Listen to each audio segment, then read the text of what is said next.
तो last episode के and पे हमने देखा था कि व्हाइट ड्रैगन सेक्टर की लेडी जो होती है वो हमारे ली जिनयोन से कहती है कि अगर तुम म्यूरम अलायंस लीडर से मिलने के लिए जाना चाहते हो तो फिर हमारे साथ ही जा सकते हो। तो वहाँ ली जिनयोन जो होता है वहाँ पर उसकी बात सुनने के बाद वहीं पर एपिसोड एंड हुई थी। तो वो इसे कहता है कि नहीं, मैं तुम्हारे साथ नहीं जा सकता, प्लीज मुझे माफ करना, मुझे अभी और भी बहुत सारे जरूरी काम करने हैं, स्पेशली यहाँ पर इस मर्चेंट गिल्ड में। तो वो उसे कहती है चलो कोई बात नहीं, मैं इस बात को समझ सकती हूँ। तो इसी के साथ ही वहाँ ली जिनयोन उसे कहता है कि मेरा अभी यहाँ पर बहुत सारा काम है, इसी वजह से नहीं जा पाऊंगा। तो व्हाइट सेक्टर के लीडर उसे कहते हैं कि वैसे तो ये बड़ी शर्मिंदगी की बात है कि तुम मेरे साथ नहीं जा रहे और तुम्हारे जैसा एक जूनियर जो काफी ज्यादा कमाल का है वो यहाँ पर ताइहो मर्चेंट ग्रुप के साथ क्यों काम कर रहा है, तुम्हें तो यहाँ पर किसी सेक्टर का हिस्सा होना चाहिए था, क्या तुम किसी सेक्टर का हिस्सा हो। तो हमारा ली जिनयोन उसे कहता है कि वो बातें बाद में करेंगे, पहले यहाँ पर मुझे एक बात बताओ, क्या तुम मेरे लिए एक मैसेज भिजवा सकती हो, मैं अलायंस लीडर के पास जा रही हूँ तो क्या तुम मेरे लिए एक मैसेज उनको दे सकते हो, डिमोनिक फैक्शन के लोग कुछ बहुत ही बड़ा तैयार कर रहे हैं। मुझे यहाँ पर जो कुछ पता चला है उस सबके मुताबिक मुझे इतना पता चला है कि वो लोग यहाँ पर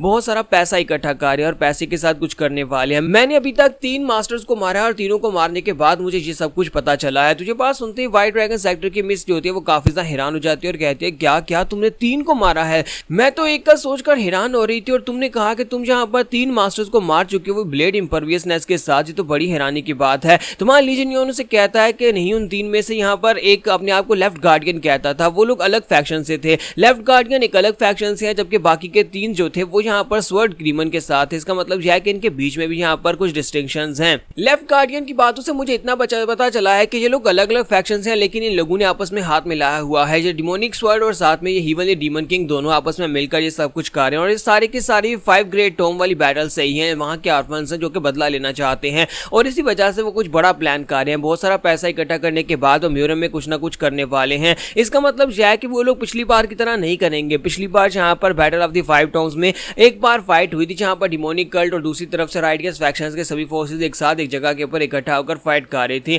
इस बार मुझे पता चला है कि वो लोग अलग अलग जगहों के ऊपर जाकर ये करने वाले हैं। इसका मतलब यह है कि वो लोग डायरेक्टली किसके ऊपर भी अटैक कर सकते हैं। हो सकता है कि वो अलायंस लीडर को भी टारगेट बनाए, वो किसी को भी मारने की कोशिश कर सकते हैं। अगर हम लोग एक ही जगह के ऊपर जाकर इकट्ठे हो जाएंगे म्यूरम अलायंस में तो मुझे लगता है इससे हमें नुकसान होने वाला है। इसकी बजाय अपने अपने स्टेशन के ऊपर रहें, अपनी फोर्सेज को और भी ज्यादा बढ़ाएं और अपनी सिक्योरिटी है उसको इंक्रीज करें, तो मुझे लगता है कि हमें इससे फायदा हो सकता है, क्योंकि वो एक एक करके इकलौते लोगों को टारगेट कर रहे हैं। जैसे कि अब यहाँ पर मुझे पता चला है कि ग्रीन फॉरेस्ट किंग भी मर चुका है और उसके सभी डिसाइपल्स भी मर चुके हैं। तो व्हाइट ड्रैगन लेडी और भी हैरान हो जाती है और कहती है क्या ग्रीन फॉरेस्ट किंग भी मर गया। ग्रीन फॉरेस्ट किंग के बारे में कहा जाता था कि वो अनऑर्थोडॉक्स फैक्शन में टॉप 10 की रैंकिंग में सबसे ज्यादा स्ट्रॉन्गेस्ट था। अगर वो भी मर चुका है तो उसका मतलब यह है कि डिमोनिक फैक्शन के लोग तो बहुत ज्यादा आगे बढ़ चुके हैं और वो लोग यहाँ पर किसी वक्त भी कोई सरप्राइज रेड कर सकते हैं। तो हमारा ली जिनयोन से कहता है कि इसी वजह से तो मैं कह रहा हूँ कि हमेशा यहाँ पर अपने अपने स्टेशन के ऊपर रहना चाहिए, ना कि यहाँ पर एक ही जगह के ऊपर इकट्ठा हो जाना चाहिए। अगर हम एक जगह के ऊपर इकट्ठे हो गए तो बाकी की जगहों की सुरक्षा कौन करेगा। फिश किंग उसे कहता है कि मास्टर जो से जाकर ये कहना कि अगर ऑल आउट वॉर होती है तो मैं जरूर इस वार में हिस्सा लूंगा, मैं वहां पर जरूर पहुंचूंगा, लेकिन फिलहाल के लिए मेरे मोटिव को समझे। मुझे लगता है कि फिलहाल के लिए हमें एक जगह के ऊपर इकट्ठा नहीं होना चाहिए, मेरा मैसेज उनको जाकर दे देना। तो हमारी लेडी जो होती है वो उसे कहती है हाँ क्यों नहीं, मैं तुम्हारे मैसेज जरूर वहां पर जाकर दे दूंगी।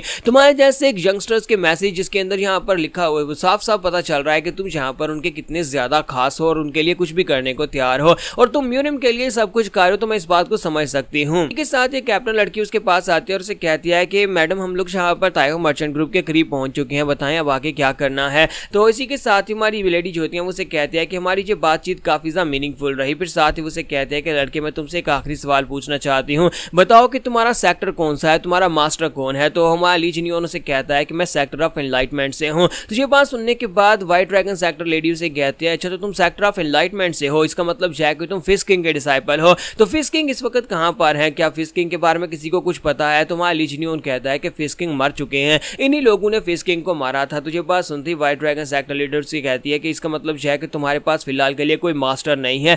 मुझे इस बात को सुनने के बाद बहुत ज्यादा दुख हुआ कि तुम्हारे मास्टर फिश किंग मारे गए। हालांकि वो एक अक्खड़ किस्म का इंसान था, लेकिन इसके बावजूद वो भी म्यूरम का एक पिलर था। अब जबकि तुम्हारे जैसे यंगस्टर के पास एक मास्टर नहीं है और तुमने यहाँ पर 3 मास्टर्स को अकेले मारा है जिनके पास ब्लेड इंपरवियसनेस थी, इसका मतलब है कि तुम्हारे पास एक मास्टर होना चाहिए। क्या मैं तुम्हारे लिए एक मास्टर ढूंढ कर दूं। तो हमारा ली जिनयोन से कहता है कि आप मेरे लिए किसको रिकमेंड करने वाली हैं। तो वो उसे कहते हैं कि मेरे एक जानने वाला है और मैं उसको तुम्हारे लिए रिकमेंड कर सकती हूँ, लेकिन वो तुम्हारे साथ कैसे व्यवहार करेगा ये उसके ऊपर डिपेंड करता है, क्योंकि मैं जिसको तुम्हारे साथ यहाँ पर अटैच करना चाहती हूँ या फिर जिसको तुम्हें इंट्रोड्यूस करवाना चाहती हूँ वो बहुत ही अक्खड़ किस्म का इंसान है, तुम्हारे फिश किंग से भी ज्यादा अक्खड़ किस्म का इंसान है। उसे रूडनेस का किंग भी कहा जाता है और इसके अलावा उसे यहाँ पर कहा जाता है कि उसे किसी की कोई परवाह नहीं है, वो बहुत ही बेहिस किस्म का इंसान है, वो बहुत ज़्यादा जालिम भी है और साथ ही बहुत ज़्यादा अच्छा भी है। तो हमारा ली जिनियन जो होता है उसकी बातें सुनने के बाद कहता है कि मुझे लगता है कि तुम यहाँ पर जिसकी बात कर रही हो मैं समझ पा रहा हूँ तुम किसकी बात कर रही हो, क्या तुम यहाँ पर मैट गार्ड की बात कर रही हो? तो उसे कहती है हाँ मैं मैट गार्ड की बात कर रही हूँ।